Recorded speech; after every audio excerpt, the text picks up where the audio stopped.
So I've been talking to a pal of mine quite a bit recently from back home. One of my favorite people on the whole planet. Some of you know him from back home. I've mentioned him before. He's been watching my videos lately. He's a Luddite, you know. He doesn't have a computer. He watches an old box TV. Still watches VHS tapes. Classic, dude. So classic. He drives a 1957 Chevy. Shakin' Steve. You're probably going to see this, so sit down. Hold on. Here we go. Hey, I have a great time talking to this guy, you know. You know? You know? I know you don't know. He's just one of my favorite people. And I was thinking, you know, we lost a guy last year that Steve introduced me to, this guy Al, Carburetor Al. Cantanker's old guy. I did like a 1-minute memorial thing on Instagram for him when it happened. And he lost a couple other people recently too, and as you get older, you lose more people. One thing I've learned is that I've witnessed, I've experienced, I've seen it. A lot of us will have some regret when somebody we care about passes on because, you know, maybe we felt like that person didn't know how we felt about him. Maybe we didn't tell him we loved him or something. So I was thinking we should do that with one another more often, you know, and you know. While they're still alive, you know, while they can enjoy it. They can thank you for it. I don't know. And I was thinking about Steve and how we met, and it reminded me of JJ Rockers. It's a club I used to work in when I got out of the Marine Corps. And I did everything there. I started working the door, I was a bouncer, I became a bartender, I would bar back from time to time, eventually became the DJ. And it's funny because I broke out the jacket. The jacket's awesome, right? Typical 80s satin. It was late 80s we were doing this. Oh, this is good. This is good. I can give you a little lesson here. So if you work in let's say you're doing security or something, you're working in some bar, you got to wear a staff jacket. Ooh, it's a little snug on me. Yeah, you know what? It's kind of a boneheaded move to put your real name on there. You should just go with like Pedro or something, you know? Oh, this is good. This is going to be a better story now. All right, check this out. True story. When I worked at JJ Rockers, I wanted to work every night, so I did everything, which meant I would work the floor sometimes as a bouncer, and I'm not the biggest dude, all right? I mean, I got the dimensions of a guy who's over 6 feet tall, right? I got like a 48-inch chest, but I'm only 5'9". And the guys I would work with, these big dudes, you know, they were kind of busy talking to chicks the whole time and not paying attention. So they liked when fights would break out because they got to thump somebody. I was the opposite.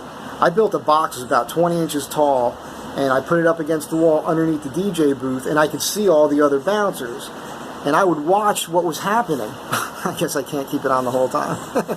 And I'd watch what was happening in the bar. Excuse me.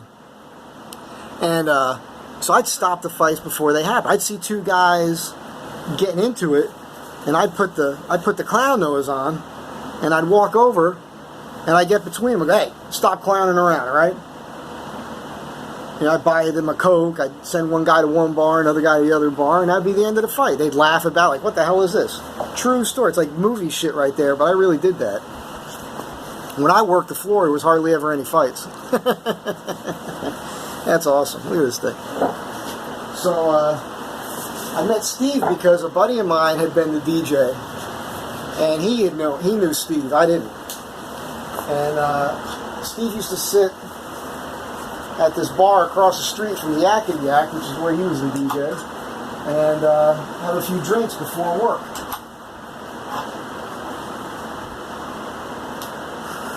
That's pretty cool. And so that's how I met him. And Steve, like, I don't know how that guy found pants that fit him, because he had balls this friggin' big, man. He'd walk around with his freak flag flying. That motherfucker, he had like an 8-inch tall pompadour, this guy, you know? I mean, it went from 8 inches to like, it's like back here somewhere now. Sorry, Steve. He's like 60 now, you know? We've been friends for decades. And it's cool because, you know, Steve's kind of a alpha dude like I am, you know, and it's hard for us to find people that we can talk to and relate to and have mutual respect for, you know. We've got all these things in common. We particularly like old movies, and we talk about these old actors all the time, like Bogart or Cagney. We like talking about the Bowery Boys, you know, Dead End Kids. And we both kind of sound like we're a couple of the Dead End Kids when you think about it. And, I mean, you think about those old actors. We grew up watching old movies where the actors themselves were war veterans, most of them. They were badasses, and if they weren't badasses themselves, they freaking knew badasses. Today we got all these phony fakers, you know? Shakin' Steve, man. Super cool guy. Invents his own words. The interesting thing about Steve, he's from Wayne, New Jersey. He grew up with Dramarama, those guys from Dramarama. He was their bass player when they were kids. And so whenever they would come to town and play, they still hang out with him. And so if I was there, I'd hang out backstage with him too. And that was always kind of cool. It's funny. You know, Steve, the way that guy would dress for work, he'd wear an old tuxedo jacket with a guinea tee. They call them wife beaters out here on the West Coast. And pegged tuxedo pants, you know, some sort of Cuban heel pointy toe shoe. Real slick, man, real slick. He got me into going to thrift stores to buy old clothes. One day had been out to some thrift stores. I picked up a silk suit jacket from the 60s, very Beatle-esque. And I came home, and there's Shakin' Steve with John Easdale from Dramarama sitting on the stoop of my pad.